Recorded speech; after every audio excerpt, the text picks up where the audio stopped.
Assalamualaikum warahmatullahi wabarakatuh. Ini adik-adik santriku sudah 1 jam duduk, rodok capek toh. Yang sana juga. Ini sebelum saya ngomong tentang yang diomongin sudah selesai sama Gus Roba, saya ajak relaksasi dulu. Mau ya? Semuanya berdiri terus menghadap ke arah sawah. Berdiri semua, ngadap dinding yang ke arah sawah.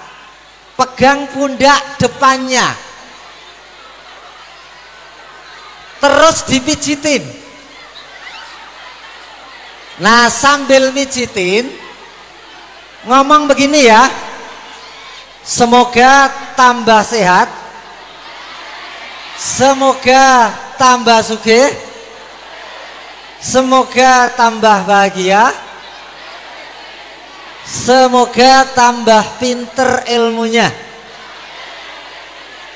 Ulangi terus sampai nanti menjelang subuh.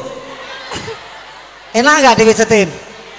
Ya, tambah kaya, tambah sugih, tambah sehat, tambah pinter, tambah kaya, tambah sehat, tambah pinter, tambah bahagia.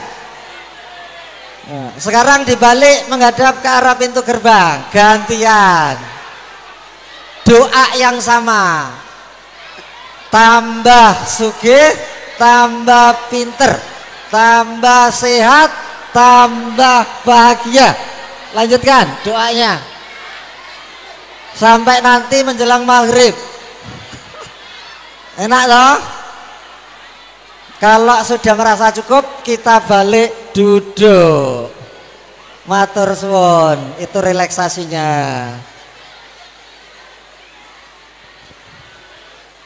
Jadi adik-adik, itu bagian dari cara kita untuk berdoa secara bercanda. Apalagi pas saatnya turun hujan. Tahu ayatnya? Ada banyak di Quran. Ada Az-Zukhruf ayat 11, ada Ar-Rum ayat 24. Masih ingat apa bunyinya? Hujan itu diturunkan sehingga yang tandus pun hidup lagi. Moga-moga karena doa tadi pas musim hujan, langit ini dibuka, malaikat mengaminkan, yang rezekinya lagi seret jadi lancar, hidup lagi, yang banyak masalah jadi diberi ilham keluar dari masalahnya. Setuju ya? Oke? Boleh dilanjut? Boleh ya?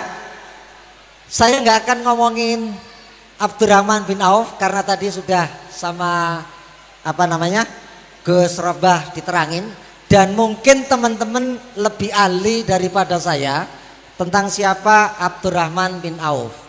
Saya akan melontarkan 1-2 pertanyaan saja. Kalau teman-teman tertarik, kita lanjut. Kalau tidak tertarik, kita tutup. Setuju? Pertama, saya nggak yakin santri ini nanti pengen sugih. Ada yang pengen sugih nggak? Yang pengen sugih angkat tangan coba. Yang sebelah sana ada? Ya podo pengen sugih, kedonyan kabeh iki santrine. Oke. Sekarang pikirannya sugih itu duit ya, kaya ya. Sekarang kalau saya ini lagi agak lebih tinggikan lagi. Itu kan sugih urusannya sama duit, sama kekayaan, sama Abdurrahman Auf jadi pedagang. Tapi saya tidak yakin santri itu pengen jadi pedagang. Betul apa betul? Mungkin ada yang pengen jadi ilmuwan, pengen jadi atlet, pengen jadi sutradara yang bagian center media itu nanti pengen jadi penulis skenario film dan lain-lain. Kalau tak tarik begini kalimatnya. Ada yang pengen sukses gak? Santri-santri Darul Istiqomah. Coba angkat tangan yang pengen. Loh. Jadi pengen sugih apa pengen sukses? Oke, berarti lanjut ini. Lanjut. Oke, kalau lanjut saya kenalan dulu ya secara singkat. Moga-moga cara kenalan saya jadi inspirasi teman-teman. Lanjut Tom. Oh ini fanya nggak sama. Harusnya bagian atas itu ada nama saya Mungkurnya Ibu. Ada kata prof di depannya. Prof itu ya singkatannya di provokator. Tugas saya selama ini adalah memprovokator teman-teman muda agar sukses di bidangnya masing-masing. Termasuk yang pengen jadi entrepreneur, yang pengen jadi pebisnis, suksesnya adalah kaya, tapi juga berkah dan bermanfaat dengan banyak sedekah. Oke lanjut, gak apa-apa. Jenengnya aja darurat kan, itu mungkin kena hujan, mau menghidupkan rezeki yang seret-seret tadi, jadi fontnya gak nyambung. Lanjut Om ya. Ini foto saya di Google, itu pas barengan yang moto tuh orangnya. Santri Darul Istiqomah juga, namanya Gus Tony. Foto tadi di kantor Google di California. Sebagai entrepreneur saya punya beberapa bisnis dan yang terakhir ini bisnis travel. Lanjut Mas. Singkat-singkat aja. Gara-gara saya berkaman dengan orang Woro satu ini, Gus Tony ini, kami selalu berdua keliling bumi yang diciptakan Gusti Allah untuk manusia, yang tugas kita sebagai khalifah. Ya alhamdulillah kami berdua sudah keliling 5 negara, hampir 5 benua 100 negara. Dasarnya apa? Ini. Lanjut Mas, next. Nah, ada yang hafal ayat ini? Ini yang motonya tadi dibacakan Gus Robah. Ada di surat At-Jum'at ayat 10. Ya 10. Yang dibacakan khotib setiap hari Jumat dalam khotbah, dan kita dengar sebagai santri, tapi seringkali kita tidak menghayati, memaknai, menafsirkan, apalagi mengamalkan. Bunyinya gimana? Faida qutiyatis sholah, lanjutannya apa? Fantasiru fil ard. Ujung ayatnya apa? La'alakum tuflihun. La'alakum tuflihun itu artinya semoga kamu sukses, penuh keberuntungan, penuh kemuliaan.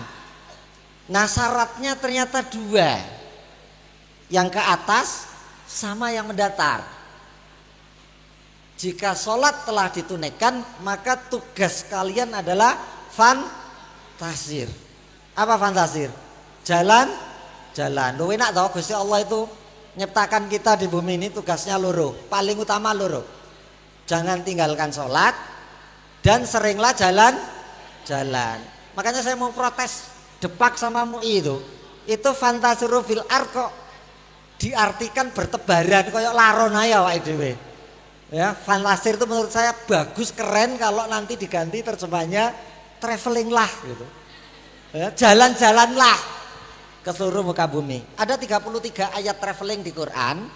Nanti tugas teman-teman, sayangnya santri nggak boleh punya HP ya, jadi nggak bisa Google ya.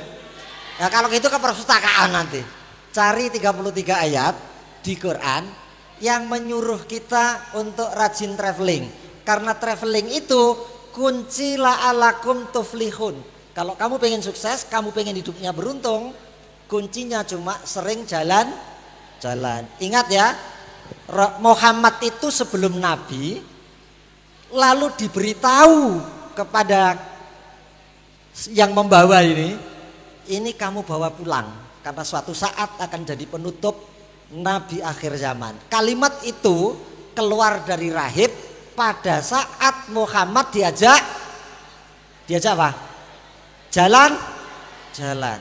Hikmah dari jalan-jalan Muhammad waktu kecil adalah ketemu seorang rabi pendeta yang memberitahu, selamatkan ini anak karena kelak akan jadi orang sukses, jadi nabi penutup zaman. Yang kedua, Islam itu berkembang di Mekah atau di Madinah? Betul ya, yakin? Iya. Dari Mekah ke Madinah itu artinya apa? Ada kata hijrah, atau kata kita saya nyenangkan dengan kata traveling, karena diin pelaku dhisik. Kira-kira ya sekitar 2 mingguan lah itu kalau dari Mekah ke Madinah 600 km itu. Gara-gara dia berpindah dari Mekah ke Madinah, Islam tumbuh pesat di kota Yasrib dan berkembang. Per hari ini punya 1,6 pengikut, meskipun yang mendirikannya sudah wafat. Ada yang seperti itu? Gak ada di dunia yang seperti itu. Clear ya? Itu soal hobi. Yang ketiga, next. Moga-moga ini menginspirasi. Jadi tugasnya nanti santri di situ. ibadah, jalan-jalan. Nah public speaking ini karena kenalannya banyak, terus diketik, saya disuruh berbagi inspirasi ke teman-teman. Jadinya saya dari 2010 sampai hari ini sudah hampir 15 tahun ngomong di depan orang banyak, jadilah saya jadi public speaker atau menguasai public speaking. Lanjut. Nah, pengalaman 15 tahun jadi public speaking itu di dunia public speaking saya tuangkan dalam buku pas Pitpres kemarin. Insya Allah nanti saya tinggalkan satu buku ini untuk perpustakaan Darul Istiqomah. Ya, dibaca rame-rame gantian.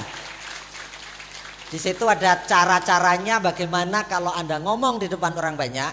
Saya yakin sepertiga, 30%, 20% dari santri yang ada di sini di masa depan akan menjadi pendakwah hebat sekelas Anwar Zahid, sekelas siapa lagi? Gus Idam ya sekarang, atau di Muhammadiyah ada Adi Hidayat, di Islam Moderat ada Hura Shihab. Itu dibutuhkan cara ngomong. Cara ngomong itu istilah kerennya public speaking. Saya tuang di buku itu, silahkan digilir membacanya. Saya tinggalin satu, terutama yang tertarik menekuni dunia dakwah berhadapan dengan orang banyak. Karena sebetulnya ngomong di depan orang banyak ini gampang-gampang sulit, sulit-sulit gampang. Banyak orang ngomong di depan orang banyak, yang diomongi ngomong dewe, betul? Atau sing dikongkon maju ke depan, durung ngomong wis dredeg lali kabeh, dengkule rasanya kayak mau copot. Nah itu ada cara untuk mengatasi itu. Nanti dibaca ya. Lanjut, next Om. Biar cepet. Ini yang dibilang Gus Robah. Next. Oke, ini buku terakhir yang dalam proses percetakan. Jalan sebelum itu, jalan keluar bebas dari utang. Ini orang tuanya ada yang kena pinjol atau utang piutang nggak selesai nggak? Nah nanti kalau begitu jadi saya titip juga satu buku untuk perpustakaannya Darul Istiqomah. Saya janji itu kalau nanti udah selesai. Clear ya? Oke, lanjut. Ini kanal YouTube. Lanjut. Wis. Iki judulnya apa ya? Nah, itu udah clear. Lanjut, next, Om. Ini resiko kalau nggak pakai. Ini namanya apa namanya? Darurat. Next. Lanjut aja, lewati. Nah, ini saya ngomong jalur sukses. Tadi kan saya menanyakan siapa yang mau kaya, siapa yang mau sukses.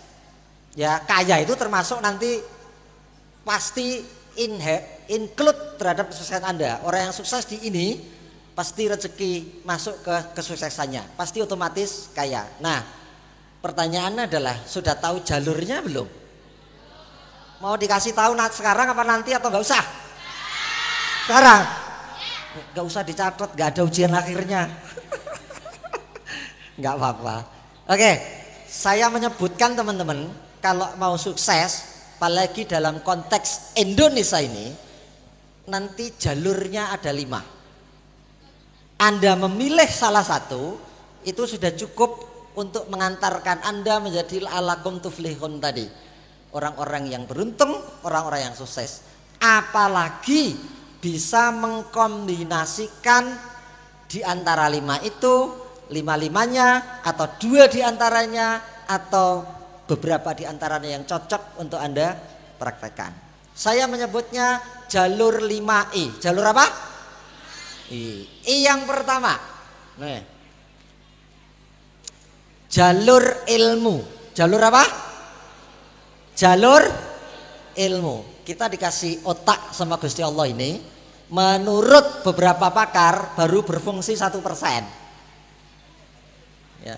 Liane mbuh digawe apa kuwi? Ayo. Nah, teman-teman apalagi ini di majelis ilmu di pondok pesantren itu di pasti ada perpustakaannya kan? Darul Istiqomah. Nah, ada 2. Kenapa Anda yang ingin sukses pakai jalur pertama? Ada 2 dalilnya itu.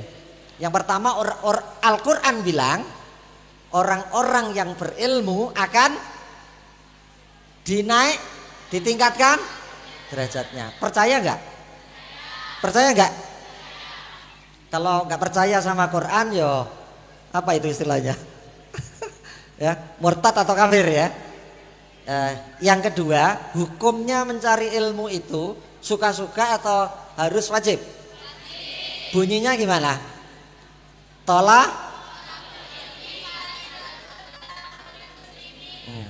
Ngerti jane ya? Wajib. Berapa kali seminggu ke perpustakaan? Jadi gini, kalau pakai jalur ilmu itu, begitu teman-teman di kelas, di ruangan-ruangan yang room kelas tadi, yang kira-kira 45 menit sampai 1,5 jam guru mengajar, Anda harus menambahkan tambahan referensinya, pengetahuan yang lainnya, pembandingnya, rujukan tambahannya dari perpustakaan. Berhubung teman-teman gak boleh pakai HP, jalannya ke perpustakaan. Gak ada perpustakaan di sini. Kalau lagi libur silakan pergi ke Pemkab, ke kabupaten. Insya Allah di kabupaten itu ada dinas perpustakaan daerah. Saya nggak tahu, Bu Retno ada Bu ya? Ada, dan di situ ada mungkin lebih dari 10.000 atau 20.000 atau 100.000 judul buku yang kalau Anda mendaftar jadi anggotanya, Anda bisa membaca buku-buku di sana secara free, kapan saja di jam kerjanya dinas. Betul Bu ya? Free? Free. Baca di sana free. Yang penting aja digomule, apa mana dicolong, apa disobek. Ya, gak berkah pasti itu ilmunya. Jadi kalau di perpustakaan Darul Istiqomah gak ada, larilah bidang apa yang Anda tekuni, tambahi jamnya. Itu Anda akan membuat Anda menjadi orang yang berilmu, melebihi teman-teman Anda yang hanya mencatat dari ustadznya. Anda akan jadi orang hebat. Contohnya ada nggak? Ada. Rumahnya di belakang SD Kauman. Tahu Kauman? Burno yang masjid belok kiri kantor kecamatan. Itu saya punya kawan namanya Mas Randy Barata Putra. Temannya Gus Tony juga. Otaknya pinter. Begitu lulus SMA lari ke Pari. Kursus bahasa Inggris di Pari. Dia kemudian melanjutkan S1. Melanjutkan S1 yang dia cari adalah di mana ada beasiswa S2. Akhirnya diterima di sebuah universitas di Beijing. Apa? Teknik mesin, informatika. Ada 3 ya? Pokoknya ada beberapa kampus yang siap menerima beasiswanya. Nah, tugas Anda yang tertarik pada naik derajat karena ilmu, rajin-rajinlah mencari informasi beasiswa. Wes diwae ra apa-apa, Amerika kena, Cina kena, Rusia kena, Timor Leste ya kena. Kuwi ya luar negeri ya Timor Leste. Betul enggak? Nah, kalau Gus Tony ini begitu lulus SMA, masuk ke UGM, baru 2 atau tahun ketiga sama. Bukan mencari beasiswa kuliah S2, tapi mencari beasiswa kompetisi internasional. Nggak harus bagus-bagus banget bahasa Inggrisnya. Jadi teman-teman bisa nyadat, kalau yang masih SMA, cari misalnya nanti, aduh, golek ini piye ora duwe HP. Minta tolong sama media center ya. Kompetisi internasional ZOT gitu ya, MUN, model United Nation misalnya.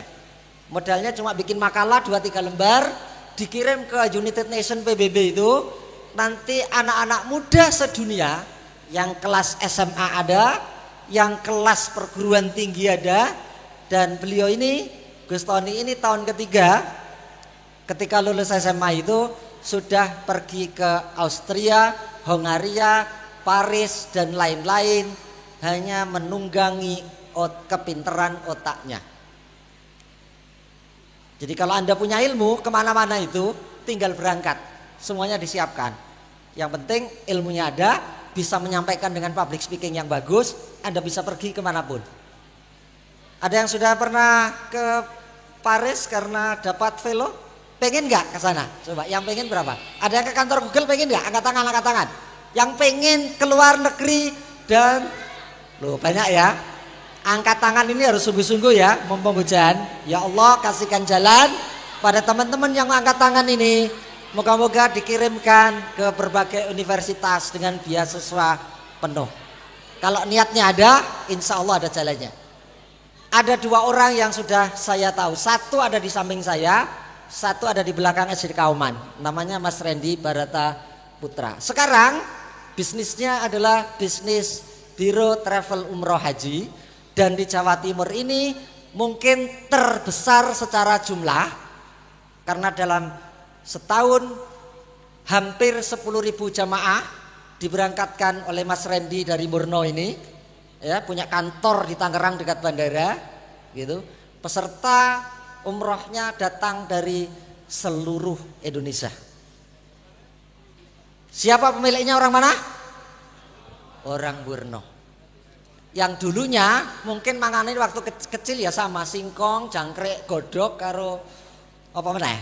Ya, iwak jair ning pinggir kali. Next Mas. Next. Itu bukti dia kuliah di Beihang ya, di Cina. Lanjut. Nah, itu contoh saya punya hampir lebih dari di 2 rumah 5.000 buku dan 6.000-an mungkin lebih. Semuanya sudah saya baca, ada yang saya baca 2 kali, 3 kali. Ada yang sudah baca lebih dari 5.000 judul buku atau kitab. Angkat tangan. Loh, ya apa sih? Ngene kok pengen sukses. Mulai besok 1 hari 1 bab 2 bab dari 1 buku. Buku apa saja. Lanjut. Itu jalur pertama ya. Orang yang punya ilmu pasti diangkat derajatnya. Itu janji Gusti Allah. Nek sampeyan bego, bodoh, apa meneh kalimatnya? Ya. Itu pasti nggak jadi apa-apa. Tapi siapa yang bisa mengangkat dirinya dari kebodohan, dari keterbelakangan ilmu, maka Tuhan yang angkat derajatnya. Biarlah semesta atau alam ini membuka jalan-jalannya sendiri. Itu jalur pertama. Jalur apa yang pertama? Jalur ilmu. Ini jalur yang kedua. Saya menyebutnya sebagai, coba klik kalimatnya biar lengkap Om. Jalur mimpi. Ora iso ya, hilang ya hurufnya. Yang kedua, jalur impian. Jalur apa? Jalur impian. Jalur mimpi. Apa yang dimaksud mimpi? Mimpi itu kita dari sejak di pikiran kita sudah punya destinasi, punya arah. Hanya orang yang punya arah oleh sistem semesta ini akan diarahkan cepat atau lambat menuju tempat itu. Ada yang pernah naik Grab atau Gojek? Pernah? Yang pernah berapa orang? Yang pernah naik Gojek, Grab berapa orang? Gaya HP ini sopo iki berarti? Apa yang diketikkan pertama supaya kita sampai di tujuannya? Kalau kita nggak ngetik apa-apa, datang nggak yang antar ke tujuan? Ya, itu sama dengan kisah kesuksesan hidup kita. Kalau kita tidak pernah menuliskan di buku catatan harian kita, kalau kita tidak pernah omon-omon ke teman kita tidak akan pernah sampai mana-mana. Di belakang saya bikin 2 syarat sih. Syaratnya orang bermimpi itu 2. Syarat yang pertama adalah ada temenmu yang mentertawakan mimpimu. Itu sudah betul, berarti kamu punya mimpi. Aku pengen kuliah nanti di Amerika. Padahal wong di pojok kepoh kono we.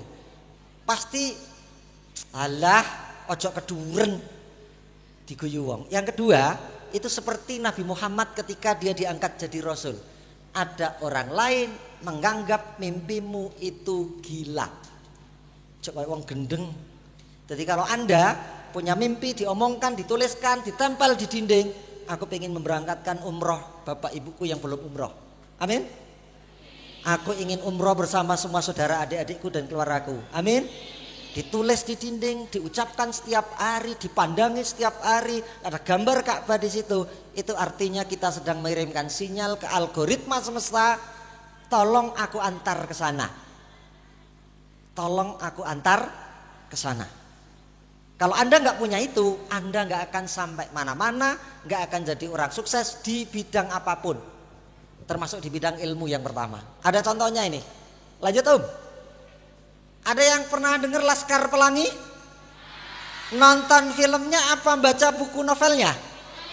Nah, itu anak orang-orang miskin di Bangka Belitung. Mondok nggak mereka? Di mana? Ayo. Kalau yang mondok apa? Yang di Gontor judulnya 5 Menara. Itu anak pondok. Kalau Belitung itu SD Muhammadiyah.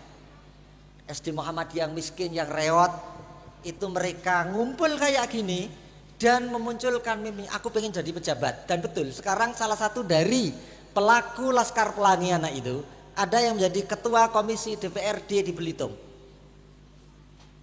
Hebatnya sebuah tulisan, ucapan, kata-kata. Ada satu lagi yang sampai kuliah doktor di Perancis. Siapa namanya? Penulisnya sendiri. Jadi kalau nggak ada menuliskan mimpi Anda yang orang lain menganggap gila atau orang menganggap tertawa, maka Anda tidak akan menjadi orang yang istimewa, orang sukses, orang yang spesial di mimpi Anda. Ini contoh sederhana lagi. Next Mas.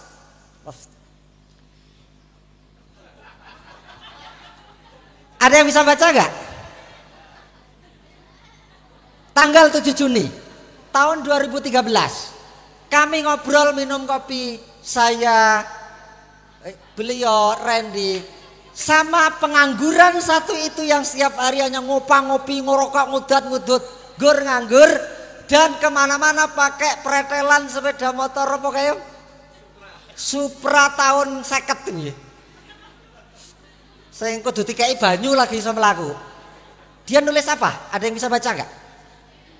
Tiba-tiba belakangan ini aku pengen jadi kepala desa. Posisinya apa? Pengangguran. Duit sak seteng ora nggowo. Ngopi njaluk bayare kancane. Piye kuwi? Rokok njaluk tukake kancane. Tapi mimpinya apa? Kira-kira dianggap gendeng enggak, Mas? Iku Mas Salut itu gendeng wis rada ngene. Nganggur, duwe kerjaan, sepedane atek-atek, duit ra gejos. Kok nulis aku belakangan ini pengen jadi kepala desa di kampungku sendiri. Apa enggak digoblok-gobloke wong kowe?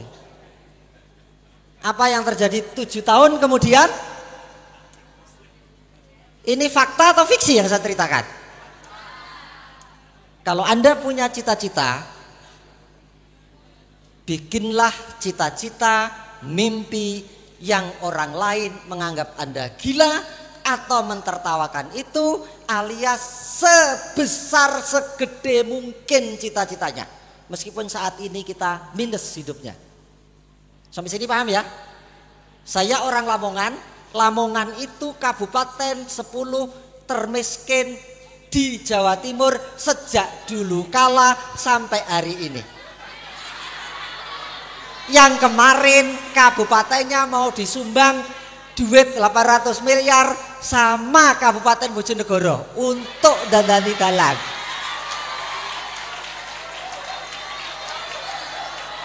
Tapi diprotes sama DPR-nya, diprotes sama warganya, akhirnya duitnya nggak cair. Sehingga kalau orang Bojonegoro mau ke Surabaya kan kudu tetep lewat Lamongan. Nek mobilnya grunjal-grunjal, peleke rusak, bannya tiba-tiba kempos bledos, itu kami orang Lamongan tetap menyalahkan. Ngapain orang Bojonegoro nggak jadi ngeraktir kami uang 800 miliar untuk dandani dalan.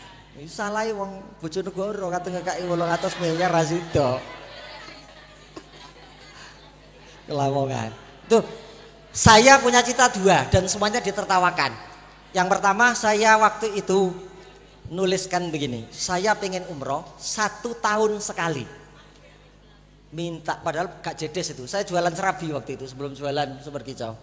Yang kedua, ya Allah, katanya kamu Allahu Akbar. Artinya apa? Artinya kalau kita ngaku setiap hari ngomong Allahu Akbar minimal 17 atau kali 5 rukuk sujud itu, 100 kali itu. Kalau kita minta sesuatu yang ngawur, gede, yang kelihatannya mustahil, bagi Allah itu sepele apa rumit? Sepele. Lah kok mimpi gede rawane? Berarti Anda melecehkan Tuhan Anda, meremehkan Gusti Allah bisa menyebutkannya. Saya tulis 2, setiap sujud, habis sujud terakhir itu kan boleh berdoa dengan bahasa kita sendiri dalam hati. Betul? Betul apa betul nih? Nek salah tak kok guru nih Ustaz yang ahli fikih ya. Kalau saya tak betulin wae wong iku terwujud tok. Aku minta 2, ya Allah, kirim aku setiap tahun. Saya hanya berhenti umroh itu hanya saat kemarin Covid. Dari mulai tahun 2012. Padahal ada duit, mbok piye dalane? Kenapa? Ternyata yang goleke duit Gus Tony. Yang perusahaannya banyak itu. Bang, ayo umroh gitu. Umroh meneh. Jadi setiap Januari kita itu umroh berdua itu. Karena doa saya dipantulkan ke langit dan di ACC. Yang kedua, saya itu karena surat Ad-Jum'at nulis, ya Allah perjalankan aku, gak usah kayak Nabi yang Isra Mi'raj ke langit kudus, gak usah. Nek ra balik repot tuh aku ra iso balik. Cukup keliling semua negara di dunia 5 benua. 2 itu setiap sujud saya ucapkan dalam hati dan 1 persatu diucapkan. Modalnya cuma apa? Menuliskan mimpinya, tempel di kamarnya, baca setiap hari. Setiap kita mengucapkan itu, menurut fikih, ucapan kita adalah, percaya nggak? Yakin? Lah kok dungone sepele-sepele? Yang gede, yang sampai teman kamar Anda ketawa. Aku pengen jadi dokter ahli geokimia di Jepang. Tulis sekarang. Engko ana dalane. Itu contohnya Pak Kepala Desa pengangguran kuwi lho.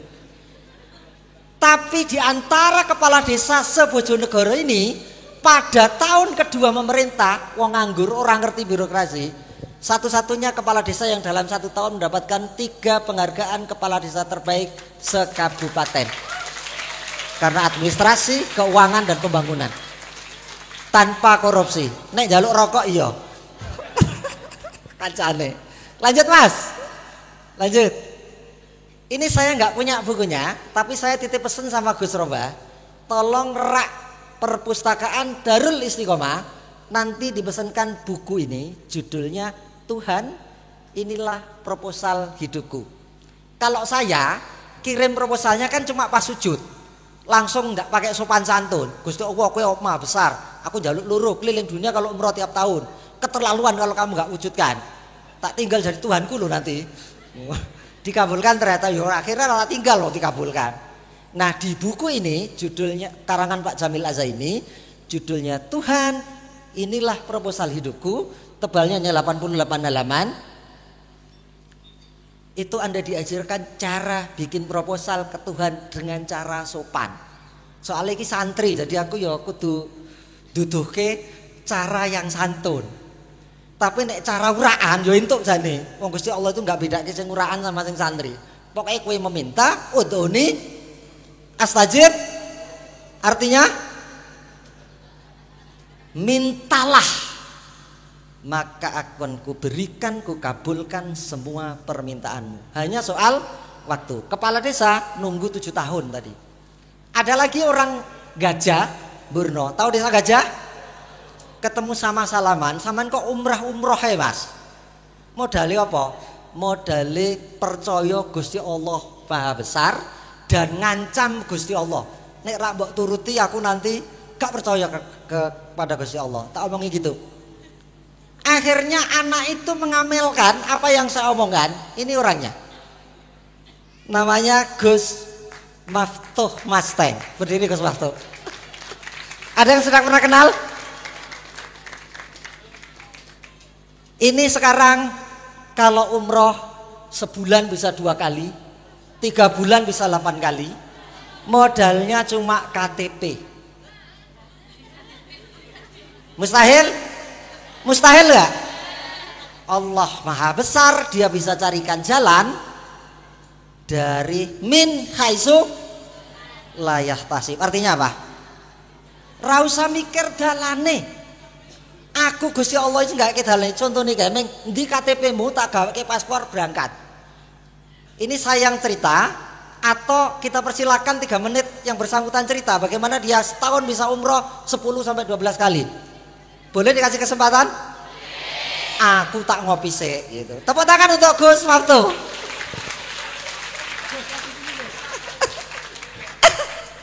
Amin tonton. Sekali lagi tepuk tangan untuk Gus Maftuh 35 menit. Cek. Assalamualaikum warahmatullahi wabarakatuh. Ini penunjukan yang ekstrim terhadap saya ini. Karena saya tidak ada persiapan sama sekali. Saya semalam ditelepon sama beliau, Mas Tony, Om, besok ayo ikut acara di Pondok Pesantren di Woro. Oke Om, siap. Ternyata saya di sini malah disuruh ngisi. Masya Allah. Terima kasih kepada teman-teman semuanya, adik-adik semuanya. Alhamdulillah, memang benar 2020 kami umroh bersama Mas Tony, Mas Ebo dan teman-teman yang lain. Kami umroh backpacker. Waktu itu kami sampai ke Turki. Jadi 2020 kita umroh backpacker sampai ke Turki. Setelah itu kebetulan di waktu di Madinah banyak cerita tentang beliau Mas Alut, Kepala Desa Woro yang sekarang menjabat jadi Kepala Desa Woro. Banyak cerita tentang Mas Alut kepada Mas Tony. Beliau banyak membantu sampai beliau menjabat jadi Kepala Desa. Alhamdulillah sekarang Kepala Desa Woro luar biasa. Ini Mas Alut ini sebagai teman ngopi juga kepada saya.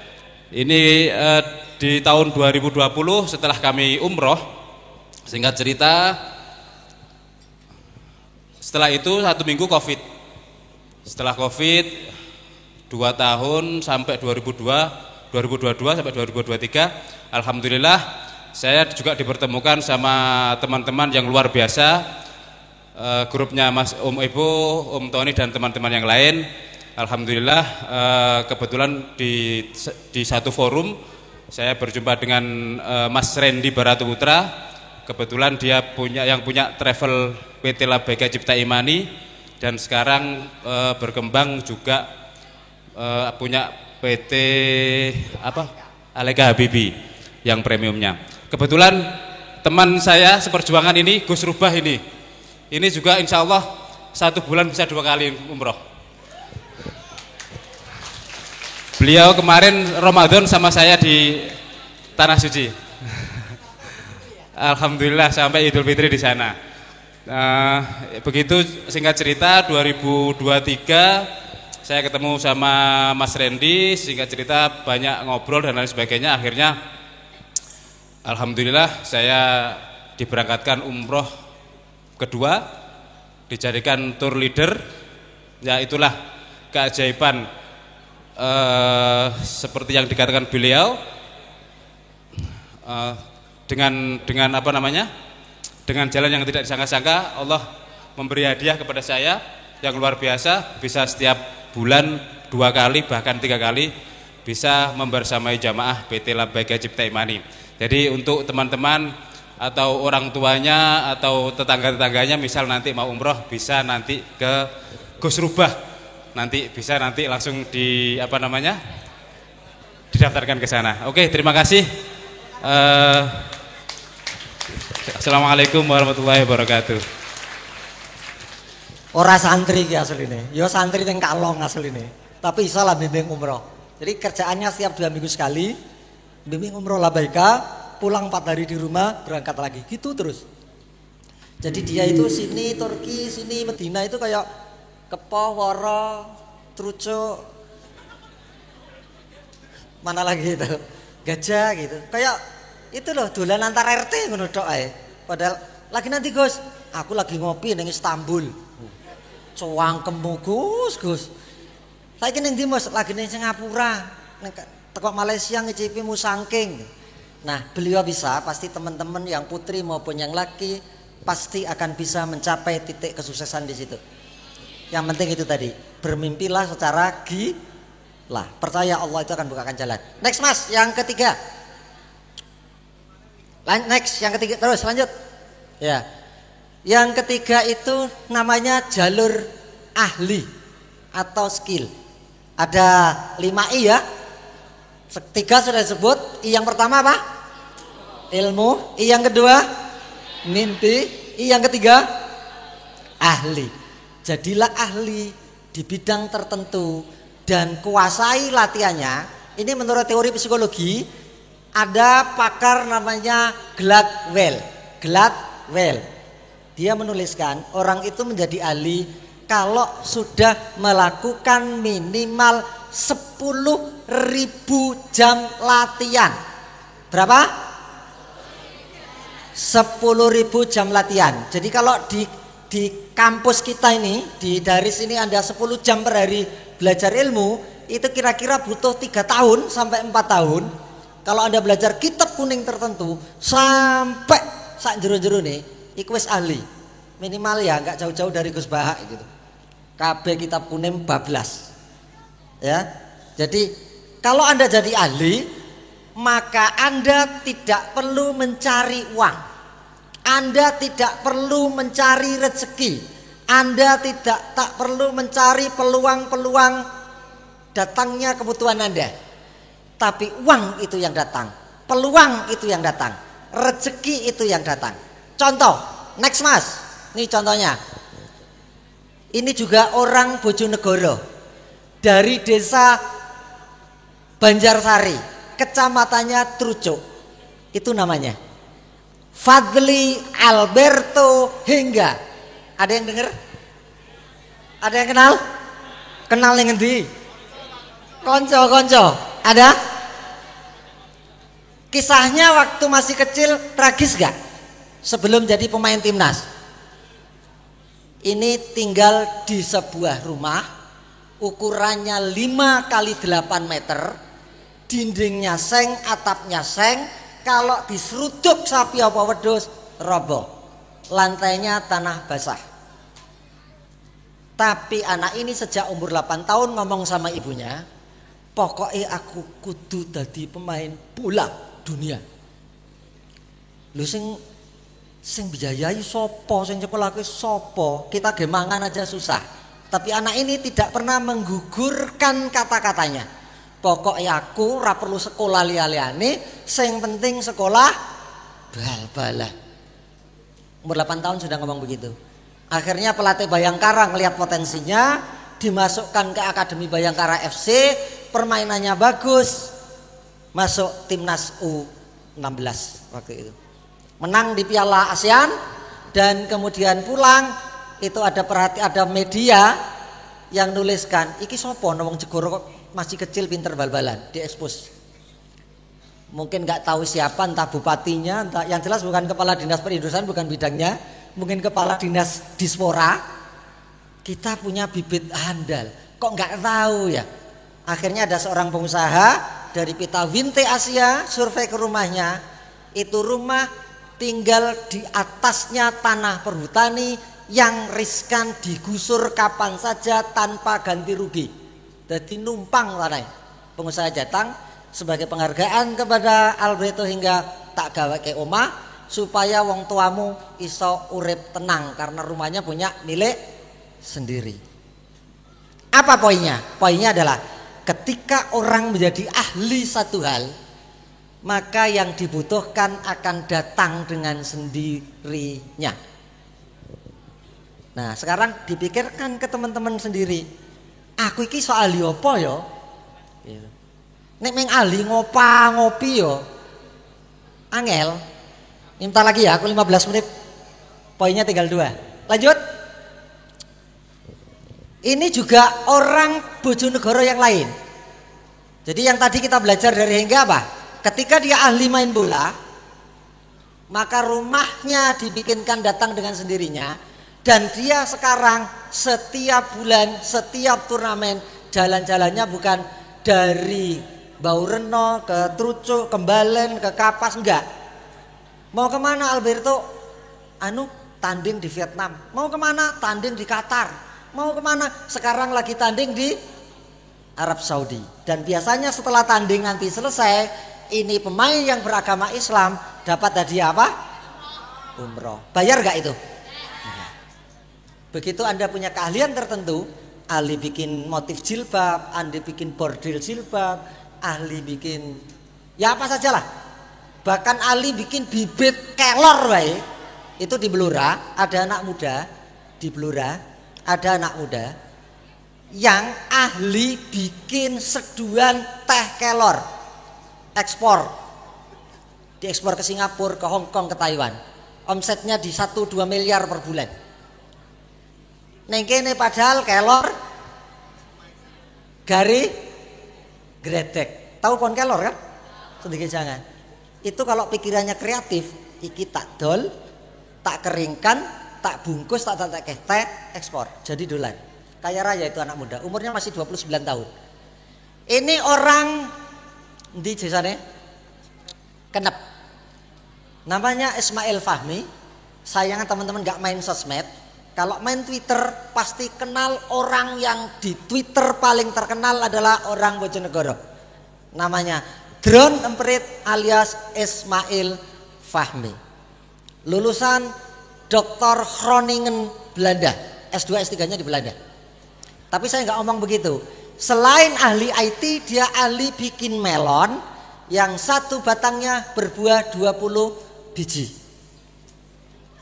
Satu pohon dengan teknik abemik, satu pohon menghasilkan 20 biji melon menggelantung. Dan sekarang lagi membuat 5 greenhouse di Kenep, Balen. Kira-kira 30 menit perjalanan dari sini. Namanya Desa Kensville. Itu kelak akan jadikan desa wisata Bojonegoro yang menjadi rujukan bagi seluruh pensiunan BUMN se-Indonesia kalau mau menghabiskan hari tua belajarnya budidaya melon gantung itanon dengan satu tanam muncul 20 buah. Butuh keahlian, teknik budidaya dan lain-lain sampai dia setiap hari ditelepon Bu Susi Pujiastuti. Kenal nama itu?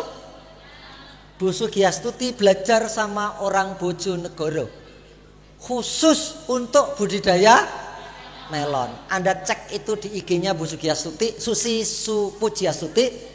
Dia mengucapkan dengan jelas, terima kasih Mas Fahmi sudah dikirimi tutorial cara-cara bikin melon etanon. Di tempat saya pecah rekor loh. Kalau di tempatnya Mas Fahmi kan cuma 20 biji satu pohon. Di tempat saya di Pangandaran rata-rata bisa 25 buah. Yang satu buahnya dijual 100.000 di wisata edukasi. Ini contoh orang. Next zoom.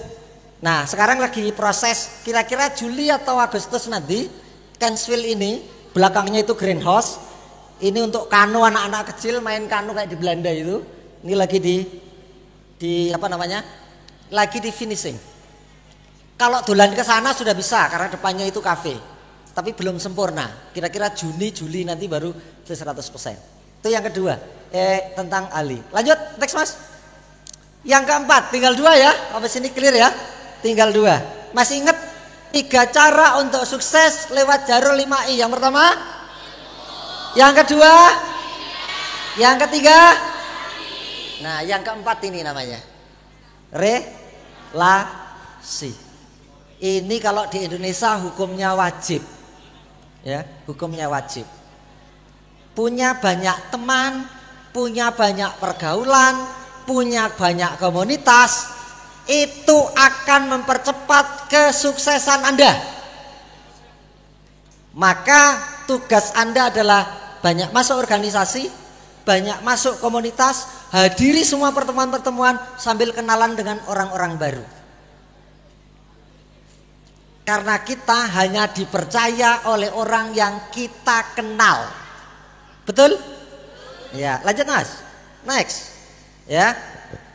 Ini Gustoni ini yang dulunya hidupnya sangat miskin karena untuk makan di pondok atau di kosnya beli mie 1 bungkus dipecah jadi 2. Yang separuh untuk makan pagi, yang separuh untuk lauk makan malam.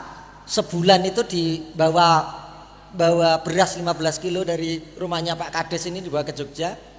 Sekarang beli apa saja. Terakhir hari keempat puasa kemarin lagi nonton musik Bryan Adam di Las Vegas. Itu untuk beli makan 1 porsi McDonald itu seharga 8,4 juta dibayar. Dulu Indomie aja tuku 1 bungkus dipecah jadi 2. Ini orangnya ada, tinggal ditanya bener nggak dia beli McD 1 porsi harus bayar 8,4 juta rupiah. Lanjut Mas. Ya. Dia cara berelasinya adalah, cara membangun banyak teman internasional adalah ikut kompetisi seminar internasional. Dia rela lapar, kalau punya uang ditabung, kalau ada duitnya nanti, kalau bisa saya mencari untuk ngeprint makalah, ikut seminar di Paris, seminar di Austria, seminar di ini. Kebetulan ya rodo, ora pinter amat bahasa Inggrisnya, rodo. Ya misalnya I love you, I love me gitu masih bisa lah. Ya. Lanjut. Prinsipnya adalah begitu relasimu luas, maka bisnisnya akan, kalau punya bisnisnya akan lebih banyak pandangannya. Ini anak sekarang kalau nonton bola nggak mau lagi dikepoh di lapangan itu, nggak mau. Kalau nelpon saya, ya bang, ngapain? Nonton bola di mana? Rusia. Jadi pas Piala Dunia kemarin dia itu ke Rusia, di Kazan. Kazan itu negara bagian dari Rusia yang 90% penduduknya Muslim. Nonton bola di sana. Tapi nggak tahu sebagai musafir ikut sholat di masjidnya apa enggak, atau di jamak kosor kabeh. Kemarin juga baru dari, kalau daerah Eropa itu rata-rata ya nonton. Di Jeddah kemarin pas umroh nonton El Clasico, Real Madrid sama Barcelona. Dari pagi umroh, siangnya nonton bola. Tiketnya 8 juta juga. Pengen begitu? Senang bola nggak? Nah, belajar bahasa Inggris, banyak baca buku, impiannya ditinggikan, impiannya dicatatkan, perbanyak relasi, nongkrong. Nah terakhir next mas, ujungnya next. Nah ini beragam. Nah ini cara saya berelasi juga kayak itu. Kalau partai politik saya sangat dekat dengan Mas Anies Rashid. Tahu ya nama Anies Rashid Baswedan? Nah saya punya hubungan dekat itu ya karena relasi dengan teman-teman keagama. Saya boleh angkatan termuda, tapi saya punya angkatan senior saya, ada Mas Komo, ada Mas Untung, ada Gustoni yang lebih muda dan lain-lain. Kalau kita masuk organisasi itu sekatnya menjadi cair. Tidak ada senior, tidak ada junior. Kenang sampai puncak. Jadi kalau saya dolan ke Jakarta main ke rumahnya Mas Anies ya main aja. Kalau ke tempatnya Pak Ganjar di Jogja ya itu tetangga desa cumaan di dekat Stadion Maguwo itu. Datang aja sudah sama teman-teman UGM. Pasti diterima. Lanjut. Nah jalur yang terakhir ini jalurnya Gus Robah. Gak usah saya terangkan. Kapan kan tahun waktu, kalau teman-teman punya acara yang lebih kecil mungkin, ini mungkin bisa saya bahas khusus tapi secara sains. Jadi jalur sukses itu Anda bisa tempuh lewat jalur langit. Jalur apa? Jalur ilahi. Jalur langit. Next mas. Ada bukunya sih. Ini pernah oleh kawan akrab saya amalkan. Saya punya teman kos waktu di IN Sunan Kalijogo, sebelahan kosnya, namanya Muwafiq. Orang Lamongan bagian utara, dekat rumahnya Amrozi. Kenal nama Amrozi? Nah itu rumahnya sebelahan desa aja itu. Saya juga kuliahnya sebelahan aja. Gak terlalu pinter ini Gus Muwafiq. Ngocok kitab kuning yuk brutal gatul aslinya. Mungkin pinter aku aslinya sebagai orang Muhammadiyah. Tapi jangan salah. Saya masih ingat waktu di IN kedatangan Gus Dur pada masa itu. Takok mengkene tok. Gus, ben kula nasibnya berubah dadi wong sukses, kula wong Lamongan pripun? Gus Dur ngomong nyelkop tok. Mungkin ya iseng atau beneran enggak ngerti ya. Wes kowe tirakato mlaku teko Banyuwangi sampai Banten. Tapi setiap ada pesantren kamu ikut ngaji minimal 1 kali di situ atau tidur semalam di situ. Dilakoni. Perjalanan dari Banyuwangi sampai pesantren Banten Al-Bantani itu kira-kira hampir 7 bulan waktu itu. Nek dalam batinku waktu itu sebagai teman kosnya, oh pedok tenan to kowe wong Lamongan, Bro, ngomongnya Gus Dur ngomong ngono mbok lakoni. Tapi saya baru tahu bahwa orang yang takzim pada ulama, pada kiainya, pada ustadznya tanpa syarat dilakoni dengan kesungguhan hati. Itu kira-kira tahun 99 atau 98 lupa saya. 2010 anak ini benar-benar jadi orang. Meskipun kalau ketemu saya mencak-cuk cak-cak gitu aja. Cak Wafik gitu. Ya tangga desa mosok ngomong Gus aku wegah kanca kosok Gus. Tapi enggak apa-apa gitu. Ini akhirnya pulang dari ini ketemu wes Gus tak lakoni, dikadalin lagi sama Gus Dur. Kurang. Kowe kudu kungkum ning Sendang Pajangan. Bantul, dekat lapas coba. Jam 12 bengi sampai subuh, 12 bengi sampai subuh. Kapan? Sak towokmu. Dan itu dilakoni. Sekarang Sendang itu dipagari jadi situs Gus Muafik itu. Ramai dikunjungi orang. Jadi ada dua cara, ini yang saya tahu ya, Anda bisa cek kalau ketemu beliau. Tapi banyak kiai-kiai pesantren yang itu ngasih kiai-kinya ngerti karena mata batinnya. Ngene le, kowe tak kei basane ijazah ya. Saya orang Muhammadiyah enggak ngerti, orang ngerti ngono-ngono kuwi. Ngertine nek sujud ngomong Gusti Allah, aku metu teko agamamu nek iki karo iki ora dikabulke. Tapi kalau Pak Yai itu kan biasanya santun ngasih ijazah. Kita kei wacanono ya Rozak, ya Mukni, ya Ghaniyu, ya Sakur, ya Batin, ya Rahman, Dzul Jalal dan lain-lain. 1000 kali sedino. Ada yang begitu kira-kira? Dapat begitu? Ada beberapa teman saya yang mengamalkan tanpa surf. Jadi kun fayakun. Ada namanya jalur langit. Tapi itu secara sains ada ilmunya. Next Mas. Ilmunya ada di buku ini. Namanya The Luck Factor.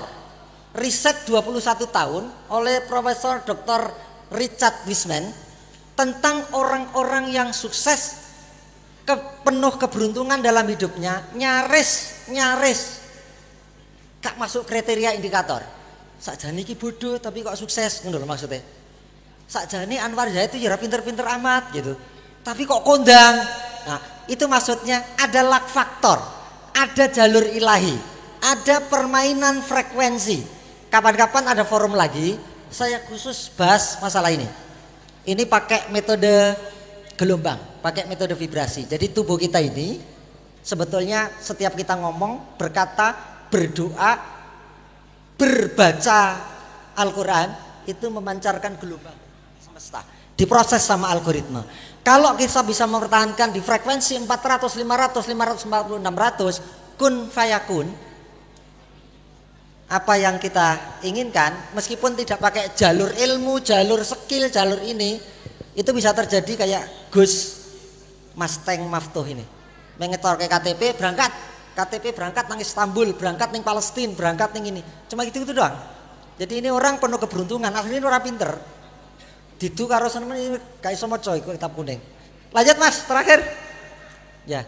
Oke, ini tak bacakan singkat sebagai penutup ya teman-teman. Kalau itu jalurnya, kalau ini caranya, kapan waktu kita ada sini ada forum, ada cara teknisnya gimana anak muda itu mempercepat akselerasi suksesnya. Saya sebut cah nom kudu norak. Kudu apa? Norak. Norak itu apa? Next Mas, satu punya kemampuan bernarasi. Kayak saya ini. Ngomongnya urut, sistematis, terencana, punya pesan yang jelas, visi yang jelas. Nanti kita bahas di lain waktu. Yang kedua. Jadi N-nya apa? Norak itu narasi, bisa mengkonsep sesuatu dengan jelas dan sistematis. Itu namanya punya narasi. Yang kedua, O-nya adalah orasi, kaulan balighon. Itu syarat utama kalau Anda jadi pendakwah, jadi penceramah. Apa O-nya? Orasi. Anda harus punya kemampuan bicara. Bahasa kerennya apa tadi di awal? Public speaking. Ada orang ngomong 15 menit ditinggal buyar ada. Tapi saya bersyukur ini sudah hampir saya ngomong setengah jam lebih. Gak ada yang buyar dari tempat. Kira-kira ya menurut saya Anda dapat mendapatkan sesuatu dari saya. Dapat sesuatu enggak dari omongan saya? Dapat ya? Sedikit apa banyak? Yakin? Ngapusi. Oke, yang kedua harus pinta orasi. Ini ada ilmunya sendiri. Kapan-kapan khusus untuk Darul Istiqomah nanti Gus Roba bikin sehari 3-4 jam pelatihan public speaking, kira-kira 100 dipilih. Nanti beberapa angkatan kalau saya pulang boleh saya kasihkan secara teknisnya. Tadi kan baru saya kasih bukunya ya, Anda baca. Kapan waktu saya pulang saya kasih teknik cara ngomongnya ini. Jadi gimana menggerakkan aksentuasi dan lain-lain, intonasi dan lain-lain.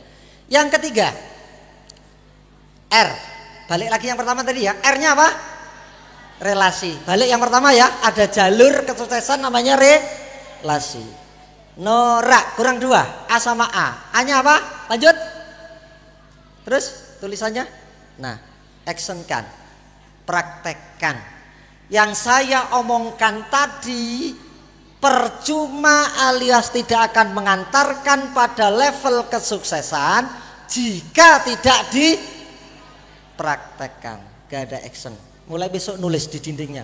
Nek perlu dinding jopone pesantren ini ditulisi aku pengen kuliah di Amsterdam, Groningen kayak Ismail Fahmi dan lain-lain. Ya, praktekkan. Ada hadisnya. Hadis apa patah saya nggak tahu. Al ilmun bila amalin, betul ya? Kas sajar bila samarin. Artinya apa?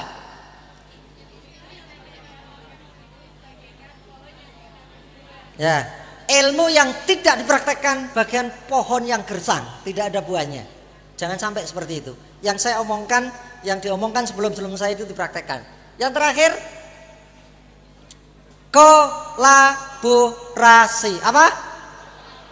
Apa itu kolaborasi? Bahasa kerennya tadi networking, Gus Roba tadi bilang. Kita tidak bisa di zaman sekarang ini menjadi Superman. Tidak bisa. Sebab Superman is dead. Udah jadi nama band itu. Betul ya? Nah karena nggak bisa jadi Superman, bikin acara kayak gini nggak bisa. Gus Roba sendiri nggak bisa. Harus kolaborasi, harus bekerja sama, harus bernetworking sama Gus Tony, harus sama Pak Kades, harus sama Pak Camat, harus sama semua media senternya pesantren, harus sama tukang print, harus sama Pemda Bu Rina, ya, Bu Retno. Semuanya berkolaborasi, acara ini jadi. Kalau ada yang jegal satu aja, ya gak jadi. Maka kolaborasi adalah hal paling penting di ujung semua impian Anda. Saya kira itu teman-teman yang bisa saya sampaikan, mengingat waktunya ya. Moga-moga ada manfaatnya. Ada manfaatnya? Ya, terima kasih kalau ada manfaatnya. Moga-moga kata pepatahnya di Arab lagi di agama kita, sebaik-baik orang adalah yang bermanfaat bagi orang lain. Moga-moga kabeh di sini sehat kabeh, sugih kabeh, pinter kabeh, tergapai semua impiannya. Mohon maaf lahir batin. Assalamualaikum warahmatullahi wabarakatuh. Kasih tepuk tangan yang meriah untuk Mas Among Kurnia Ebo. Alhamdulillah kurang lebih 1 jam kita mendapatkan insight baru, wacana-wacana baru bagaimana menjadi pribadi-pribadi yang lebih baik. Saya catat ada beberapa hal, misalnya ada 5I, ilmu, impian, ahli, relasi, dan juga ilahi. Termasuk juga terakhir, norak ya, anak muda harus norak. Kalau boleh kita review bareng-bareng nih, N-nya apa tadi N-nya? Narasi. O-nya orasi. R-nya A-nya action. K-nya yang terakhir masuk Om Ebo, provokator beneran berarti. Ya, ndak norak, ndak sukses. Berarti beliau the real provokator, provokator yang sebenarnya. Baik, para hadirin yang berbahagia, untuk mempertajam diskusi kita barangkali 15 sampai 20 menit kita buka sesi diskusi, tapi mohon maaf karena waktu kita buka 1 termin saja dengan 3 penanggap. Ya, mohon izin. 3 penanggap, 1 dari unsur santri putra, 1 dari unsur dewan guru, yang 1 dari unsur santri putri. Bisa disepakati ya dari termin 1 mengingat waktu. Boleh angkat tangan untuk santri putra? Santri putra?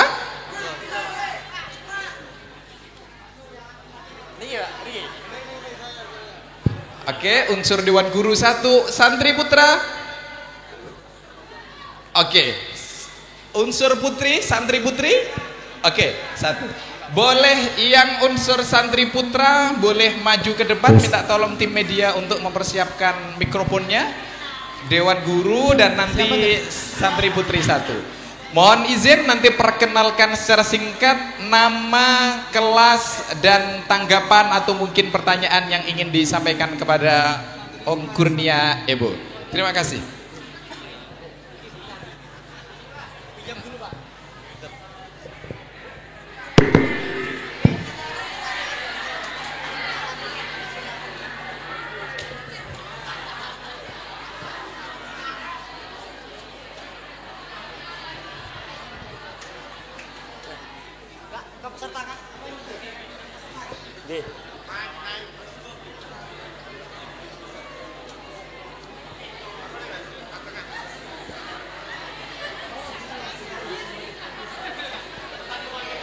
Assalamualaikum warahmatullahi wabarakatuh. Terima kasih atas waktunya. Perkenalkan, nama saya Muhammad Ilham Al-Farizi dari kelas 10-1.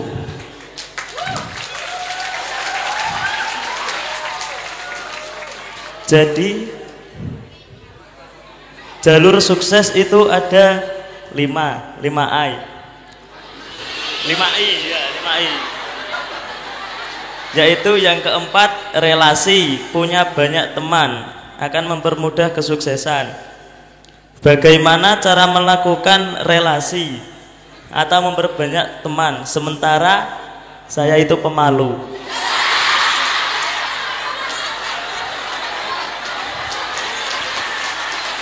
Sudah cukup sekian. Assalamualaikum warahmatullahi wabarakatuh. Kemaluannya dihilangkan sudah. Ya selesai. Iya ya Mas Ardian, Mas Ilham, tolong mulai besok kemaluannya dihilangkan. Setuju? Setuju ya? Iya. Santri kok tidak pede. Syaratnya siji lho, ndablek norak itu ndablek kan. Dah. Gini teman-teman, ada satu kalimat penting harus ingat. Bertanya kayak gini itu sangat besar manfaatnya buat dia. Meskipun pertanyaannya ngawur apa-apa, karena itu melatih public speaking, melatih kepercayaan diri. Belum tentu loh yang nepui dia itu dikongkon kene iso lancar ngomongnya kayak dede. Tapi dia itu bisa lancar bertanya. Itu sudah poin. Mungkin pengaruh apa? Tape atau durian. Ya. Nah itu artinya dia sudah percaya diri, tapi dia malah gini teman-teman, bahaya banget kalau kita punya sesuatu sudah kita yakini, kita lemparkan ke angkasa itu loh, ke semesta, seperti lagunya Darul Istiqomah yang bait kedua itu, iman bekalnya adalah iman dan ilmu. Kalau sudah punya dua itu jangan pernah meng-cancel. Begitu Anda kirim doa, Anda meragukan sendiri doa itu. Gak sampai. Ibarat kita pesan Grabnya sudah mau meluncur, kita cancel. Ya Allah, paringi kula rezeki 1 miliar dari usaha saya nanti setiap bulannya. Terus ngomong, apa ya iso ya Gusti Allah? Apa ya mungkin ya? Begitu Anda ngomong apa ya iso, apa ya mungkin, itu algoritma semesta, acak langsung cancel. Gak akan sampai. Makanya kalau dalam Islam, ketika Anda mengatakan hal-hal buruk itu pasti akan terjadi, hanya menunggu waktu, kecuali diucapkan kata astagfirullah, keceplosan aku ngomong elek, tak cancel ya Allah. Selama belum diistighfari, di cancel, diragukan, maka proses mendoakan jelek orang itu tak dong itu ketabrak kucing gitu, akan kejadian, hanya soal waktu. Makanya Mas, setiap ada kesempatan kayak gini, takok bertanya itu ada 3 cumaan ya. Anda bertanya itu ada 3 cumaan. 1, Anda bener-bener bertanya karena Anda nggak tahu, atau pura-pura nggak tahu, yang penting bisa tampil. Yang kedua, seperti yang dibilang Mas Roba, Anda menyanggah. Apa? Menyanggah, membantah. Menurut kitab yang saya baca, anjing itu gak haram, anjing itu gak najis. Kok menurut Bapak haram, menurut Bapak najis? Menurut saya rokok itu haram, menurut Bapak kok makruh. Nah, itu namanya cara yang kedua, menyanggah. Tinggal menyusun argumentasinya. Nah, cara yang ketiga adalah menambah. Apa?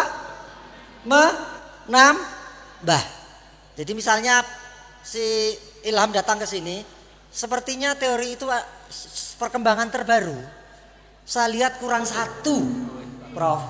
Yang terakhir belum disebut. Boleh saya tambahkan di sini? Artinya dia hadir ke sini bukan bertanya, bukan memantah, tetapi menambah. Ada referensi baru yang mungkin pembicara lupa, dia ingat supaya didengarkan oleh semua hadirin, dia perlu hadir ke depan menambahkan. Jadi persering, satu sudah pede, kemaluannya dihilangkan, yang kedua setiap ada forum, ngacung disian. Dituduh goblok tidak apa-apa. Dituduh goblok itu hanya pada saat ini, hanya 2 menit. Tapi sepanjang hidup Anda punya kepercayaan diri. Dan Anda jadi tahu hal yang tadinya tidak tahu. Misalnya 5I apa ya, tolong diulangi. Itu semua orang hadirin, bocah goblok tenan tuh, ngono ditakoke. Tapi dia hanya malu 2 menit. Tapi karena tahu ilmu 5I, ilmu itu berguna untuk hidupnya selamanya. Jadi tolong hilangkan kemaluannya. Siap? Potong Mas.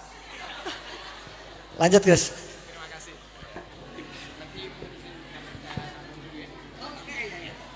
Baik, terima kasih Mas Ilham ya. Tadi gue nanya mohon dihilangkan dalam tanda kutip kemaluannya Mas ya.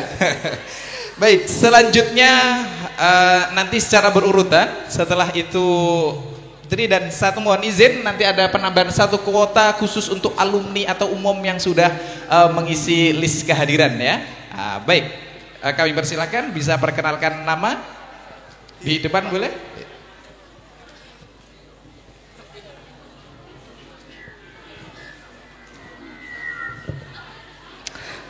Assalamualaikum warahmatullahi wabarakatuh. Perkenalkan, nama saya Saifuddin dari umum, Pak. Ya. Dulu di sini santrinya Pak Yai Hasan yang kepala SMP itu. Karena ini kok. Pak Hasan Asnawi. Nah, niki Pak. Untuk pertanyaan ini tentang kewirausahaan, kami dari santri itu sudah meniru tentang apa prinsip-prinsip wirausahanya Abdurrahman bin Auf, yaitu salah satunya satu yaitu jujur. Kita santri dari santri pasti jujur, ya, terpercaya. Berkualitas. Nah, di sini Pak, kami dari santri ini punya, kami juga santri Pak, saya santri dulu. Santri beliau itu membuat komunitas yang mana di situ sekarang kami berbisnis itu bisnis AC Pak. Bisnis AC yang mana servis AC dan lain-lainnya. Dan alhamdulillah ada yang berjalan lagi, kami santri itu bisnis WiFi, alhamdulillah Pak Tony. Ini Pak Tony, beliau pasang WiFi yang Alfamaret itu Pak Tony. Iya.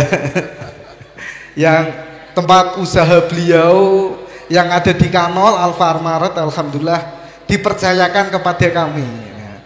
Kalau ada apa-apa kami selalu cepat untuk menanggapinya. Nah, ini salah satu kepercayaan.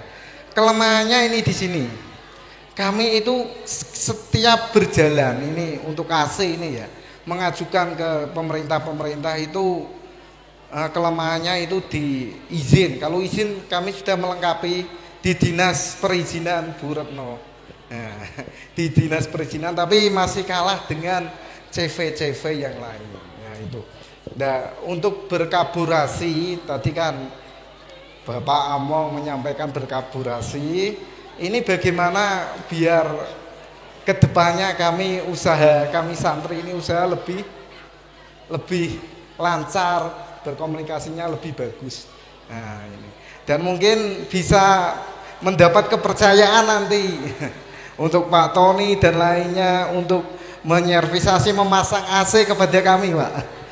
Kami santri kepada kami, insya Allah terpercaya, insya Allah. Itu mungkin itu yang bisa saya tanyakan. Terima kasih. Assalamualaikum warahmatullahi wabarakatuh. Waalaikumsalam warahmatullahi wabarakatuh. Terima kasih Pak Saifuddin ya. Selanjutnya Assalamualaikum warahmatullahi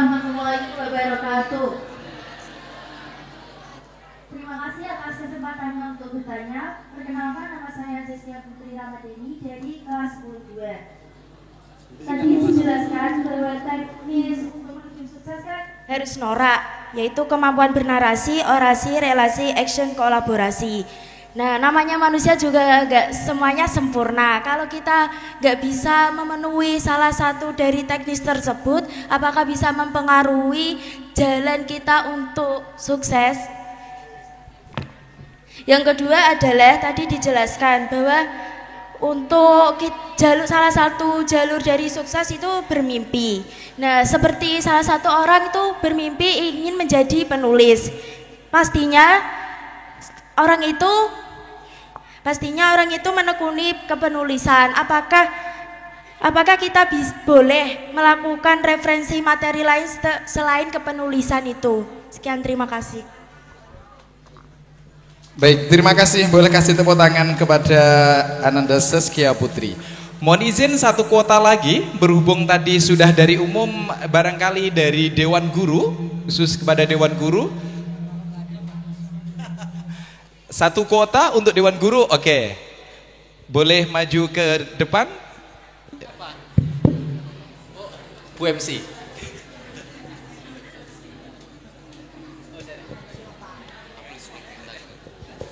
Terima kasih. Assalamualaikum warahmatullahi wabarakatuh. Ini mau bertanya Pak, terkait wirausaha.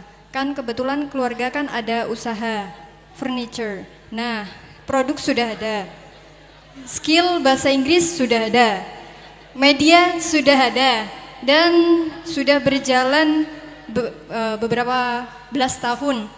Nah, ini rencana itu mau ekspor. Nah, mulainya dari mana? Barangkali Bapak bisa memberikan tips seperti itu. Terima kasih. Ekspor produk.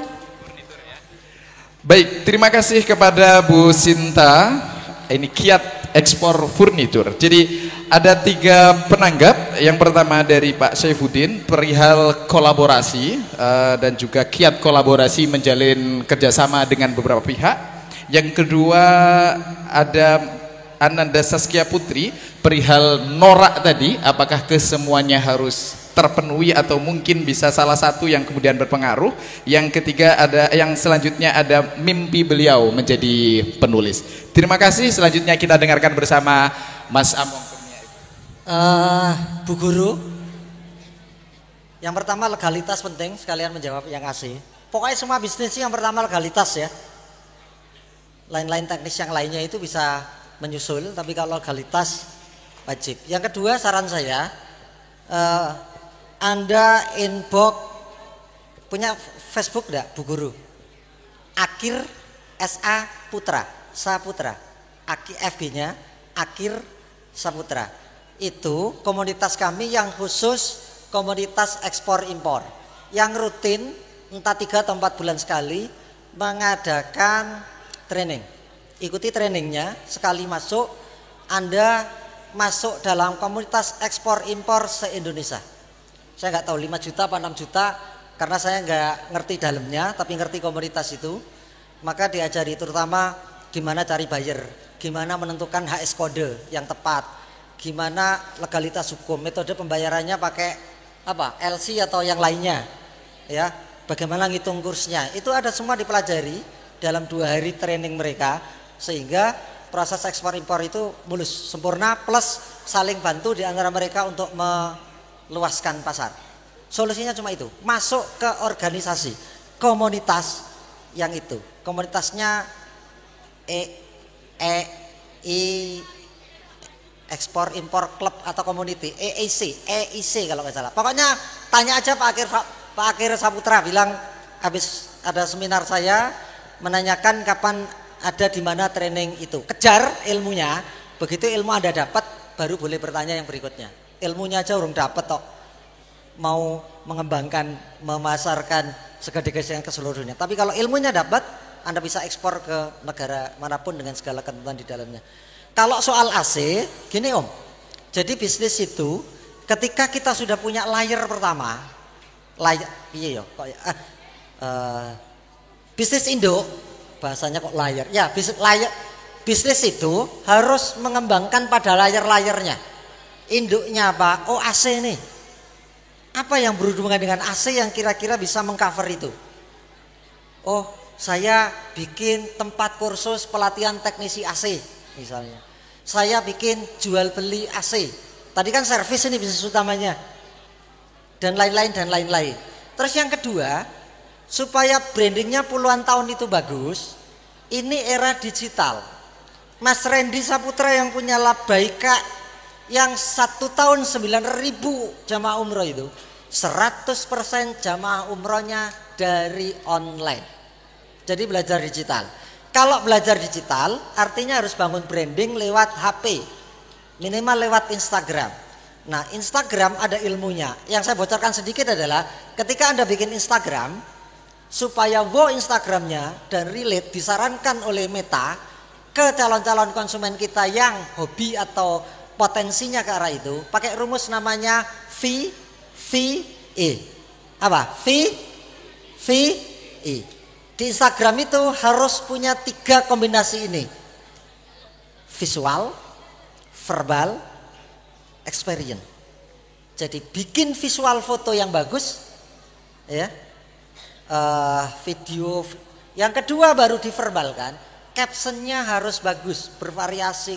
Nah belajarnya nulis sama kayak Mbak Putri itu. Kalau nggak bisa nulis caption, adakan di sini forum seminggu sekali, minggu pagi, perkumpulan komunitas membaca dan menulis. Ini ibarat seperti mata uang ya Mbak Putri ya. Anda nggak bisa menulis bagus kalau bacaannya rong buku, telung buku. Minimal harus baca 1000 buku. Sudah baca berapa buku sekarang? 100, 200? Puluhan. Masuk ke perpustakaan, makan semua itu buku, mengerti tidak mengerti baca. Karena mengertinya bisa jadi setahun lagi. Oh, iki wis pernah tak waca dhisik.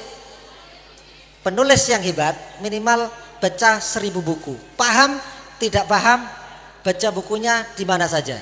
Apakah harus norak sempurna betul? Tidak, itu pelan-pelan dilengkapi. Ingat ya, nggak ada Superman ya. Pelan-pelan satu persatu dilengkapi, termasuk membaca bukunya satu persatu dilengkapi. Gitu. Terus apa lagi? Nah layar-layarnya dicari nanti ya untuk pengembangannya. Oh misalnya ini bisa nggak saya mengerjakan AC semua puskesmas 20 atau 30 kecamatan se-Kabupaten Bojonegoro. Berarti harus ketemu asosiasi kepala-kepala puskesmas, berarti dinasnya kesehatan. Datanya mana, dikontak mana, boleh nggak? Terus asosiasi rumah sakit atau klinik swasta di Bojonegoro, bisa nggak kita kirim proposal ke situ? Teman saya gini om, mainnya cuma bukan di AC, mainnya di laptop ya. Caranya gini, dia kirim surat ke Polres, ini kasusnya di Salatiga, ngirim surat, Bapak Kapolres Salatiga, dengan ini kami dari Unakom Komputer dengan senang hati sebagai bakti kami sebagai warga Salatiga kepada kotanya, jika ada keluhan semua komputer di Polres ini untuk perawatan dan perbaikannya kami akan tanggung secara free di Polres itu. Satu surat ini efeknya. Jadi perawatan, pembersihan segala macam. Efeknya apa ternyata? Gara-gara memberi gratis, itu ada di dalam agama, siapa yang memberi akan ditambahkan berkali-kali lipat. Bahasanya di Al-Baqarah 286, sumbulatin kamasalin khabba. Seperti menanamkan benih yang pada benih itu melahirkan 10 buah, 100 buah, dan 700 buah. Betul kalimatnya? Ya. Kasih dulu ke Polres perbaikan. Efeknya apa?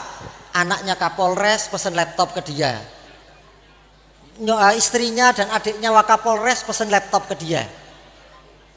Semua kanit unit ini pesen laptop. Ingat ya, yang free adalah perawatan dan perbaikan. Saya kena gak tuku apa sing dirawat. Betul apa betul? Nah itu maksudnya. Cari layernya Pak dan cari strateginya. Nanti akan ketemu. Layer 1 ini, layer 2 ini, layer 3 ini dan seterusnya. Kalau itu dilakukan, itu akan berkembang dengan sendirinya. Dan ternyata Pak Kapolres ini dan unit-unitnya itu kalau ngomong-ngomong ke polsek-polsek sekecamatan itu selalu ngomong, nanti kalau polsek ini butuh komputer-komputer atau laptop-laptop batu untuk penyidikan, kamu kesana aja Unakom. Nek sing ngomong wis Kapolres, oke nggak kira-kira Kapolseknya? Langsung dapat 27 kecamatan. Itu orangnya ada real. Bisa dipahami ya? Kira-kira begitu. Anda cari nanti layernya apa, dan dari layer itu Anda bisa berkembang dengan sendirinya. Matur suwun. Oke, saya terima kasih ke teman-teman masih bertahan. Saya sudah sejam ngomong, tidak bosan. Wes ya waktunya. Apa ya perlu? Saya minta izin dulu. Kalau saya buka satu pertanyaan untuk umum boleh nggak teman-teman? Boleh? Boleh? Harus ada ridho loh ini. Mau saya tutup soalnya. Boleh nggak satu pertanyaan lagi? Mau mendengarkan? Oke.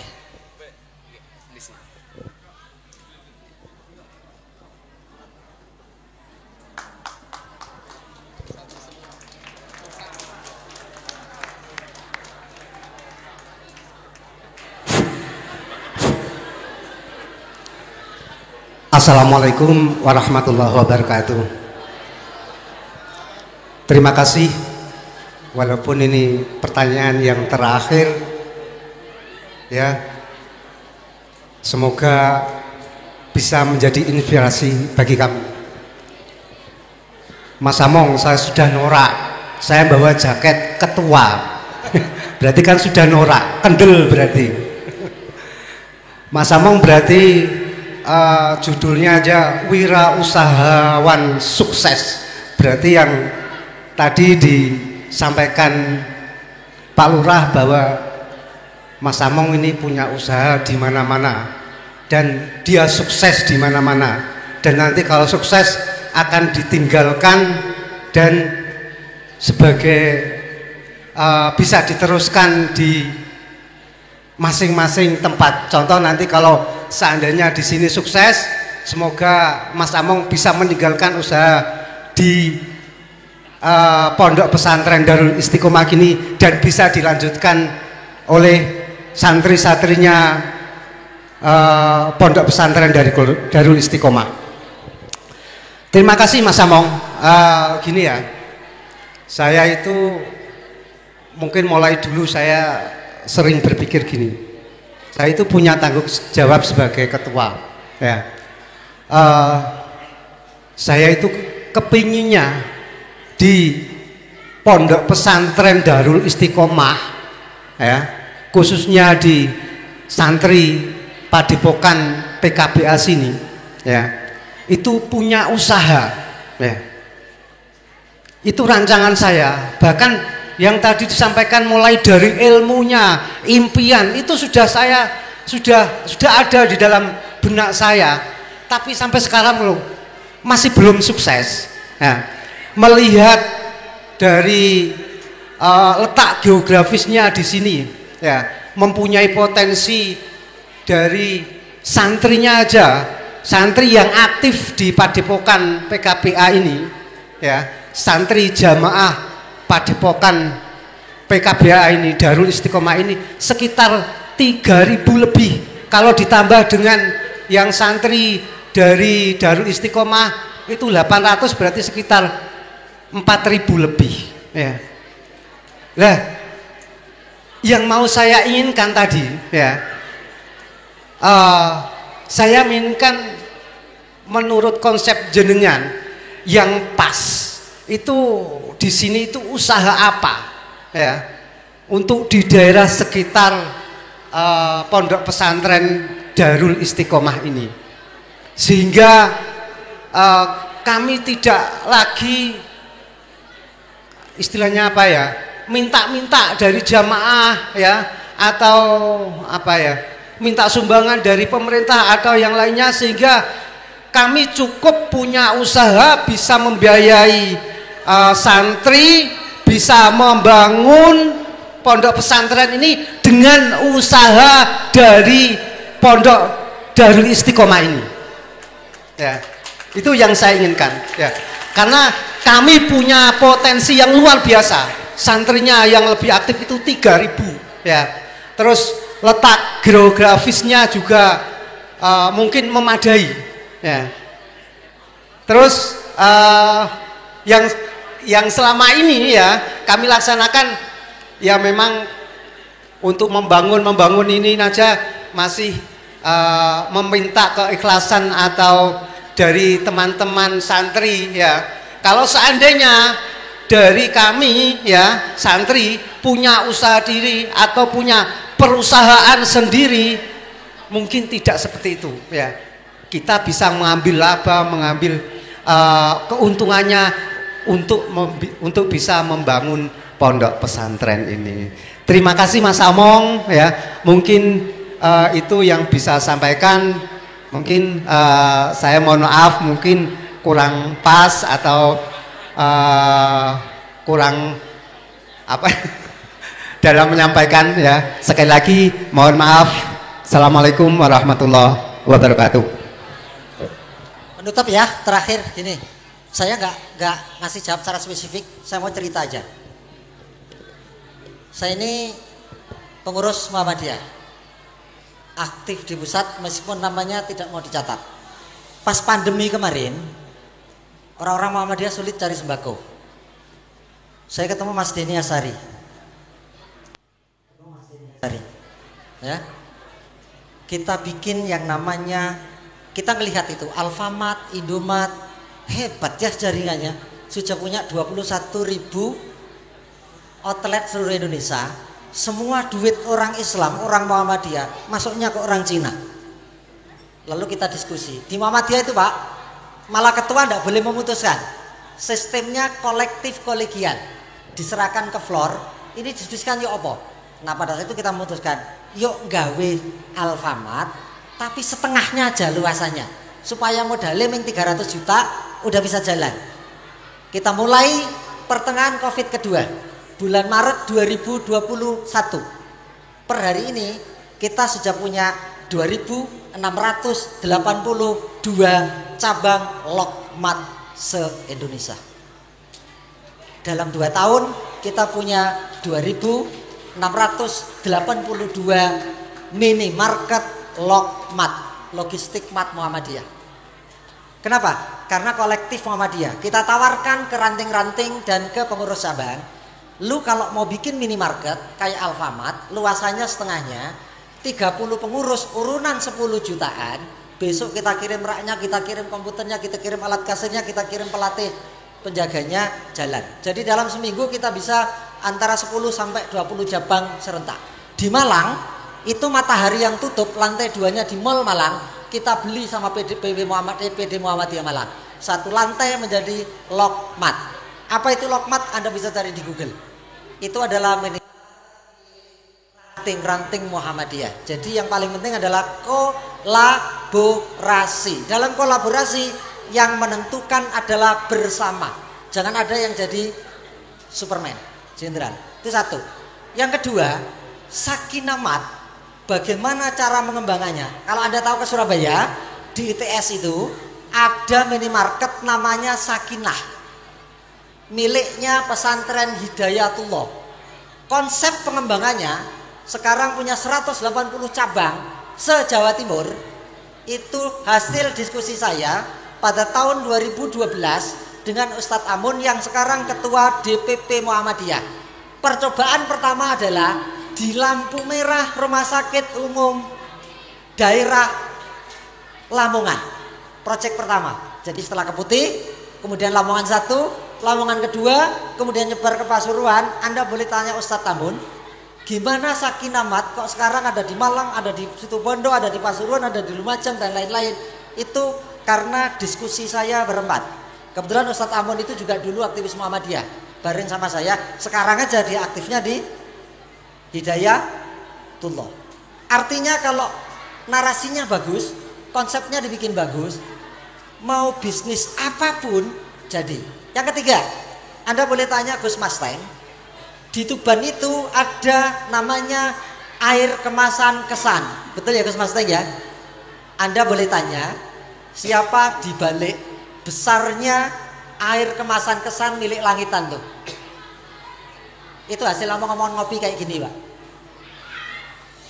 Seringlah diskusi, seringlah ngobrol, seringlah bernarasi, sampai nanti ketemu konsepnya baru jalankan.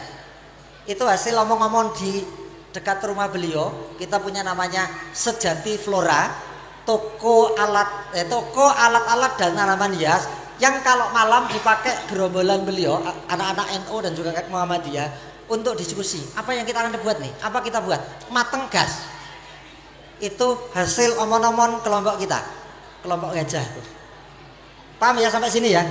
Diomongin dulu, mateng narasinya, gas. Kalau mateng konsepnya, itu duit dateng kok. Waktu kita bikin Lokmat itu, modalnya 300 juta dari mana? Lah pengurus kan jumlahnya 30 orang. 10 juta, 10 juta, 10 juta, 10 juta kumpul. 3 hari sudah berdiri minimarketnya. Loh, pengurusnya yang mau urunan 20. Ya udah, sisanya diborong sama yang punya duit. Ada yang beli 20 juta, ada yang beli 30 juta, 3 lot. Sehingga santri beli ke situ, barangnya orang tua santri dijual ke situ, akhir tahun keuntungan dibalikan ke masing-masing pemilik saham. Makanya bisa tumbuh berkembang pesat. Jadi konsepnya dibikin, kalau mateng, orang percaya, duit matang. Duit datang dengan sendirinya. Jadi bisnis itu pertama bukan modal. Konsepnya jelas gak? Konsep itu sampai nanti pembagiannya jelas gak? Sahamnya berapa, pembagiannya berapa, cara ngitung potensi pasarnya gimana, barangnya dari mana, jelas semua jalan. Gitu. Tapi ini panjang ya, bisa ini. Tapi secara garis besarnya begitu. Gitu Coach Robah, matur suwun. Mohon maaf ya teman-teman semua, terima kasih sudah diterima di pesantren Darul Istiqomah. Moga-moga bukan pertemuan pertama. Kalau kangen bikin acara, saya mau datang. Saya darmasikan, saya menyedekahkan waktu dan ilmu saya untuk teman-teman. Terima kasih. Assalamualaikum warahmatullahi wabarakatuh. Waalaikumsalam warahmatullahi wabarakatuh. Rasa-rasanya waktunya tidak cukup seharian ngobrol bisnis, ngaji bisnis dengan beliau.